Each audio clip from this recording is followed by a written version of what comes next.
সম্মানিত দর্শক শ্রোতা, বহু মানুষ ঋণ এবং দুশ্চিন্তায় জর্জরিত থাকে। কিন্তু এ থেকে উত্তরণের কি উপায় তা অনেকেরই জানা থাকে না। হযরত আবু ওয়াইল রাহমাতুল্লাহি আলাইহি বলেন, একজন মুকাতাব অর্থাৎ যে গোলাম নিজেকে মুক্ত করার জন্য মালিক তাকে কিছু মুক্তিপণ দেয়ার শর্ত দিয়েছে একে বলে মুকাতাব। এমন একজন মুকাতাব গোলাম হযরত আলী রাদিয়াল্লাহু তাআলা আনহু এর কাছে এসে আরজ করলেন যে, আমি আমার এই মুক্তির জন্য যেই টাকা বা অর্থটি দেয়ার কথা সেটা পরিশোধ করতে পারছি না। সুতরাং আপনি আমাকে এ কাজে সহযোগিতা করুন।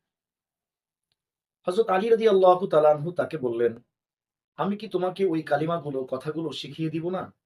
যা রাসূলুল্লাহ সাল্লাল্লাহু আলাইহি ওয়াসাল্লাম আমাকে শিখিয়েছেন। যদি তোমার উপর ইয়ামানের সির পাহাড় পরিমাণ ঋণও হয়, এই দোয়ার বরকতে আল্লাহ পাক তোমার সেই ঋণগুলো পরিশোধ করার ব্যবস্থা করে দিবেন। দোয়াটি হলো, আল্লাহুম্মা কফিনি বিহালালিকা আন হারামিক ওয়া আগনিনি বিফদলিকা আম্মান সিওয়াক। কাজেই আমরাও চাইলে এই দোয়াটি পড়তে পারি।